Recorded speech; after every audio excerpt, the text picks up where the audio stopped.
సముద్రంలో అలాగే నీటిలో ఉండే ప్రాణులు, భూమి మీద పాకే జంతువులు, పాకే జంతువులు, పాకే పురుగులు, అలాగే జంతువులు ఇవన్నీ ఒక కోణము, ఆకాశ పక్షులు ఇవన్నీ ఒక కోణం, వీటన్నిటికి జీవం ఉన్నది.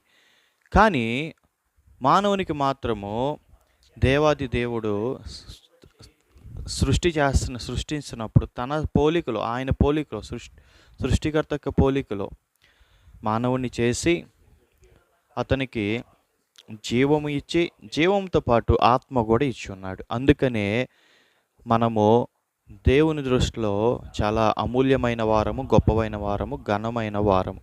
అందుకని ఆత్మ కలిగిన మనము మన ఆత్మ నశింపకుండా ఉండాలని దేవుడు తన కుమారుణ్ణి యేసుక్రీస్తు రక్తంలో మనల్ని కడిగి పవిత్రులుగా చేసి మనల్ని పరలోక రాజ్యం చేర్చాలని ఆయన ఆశిస్తున్నాడు. దేవుడి కొద్ది మాటలు మన వెనుకిడులు దీవించి ఆశీర్వదించను గాక. ఆమేన్. హల్లెలూయా.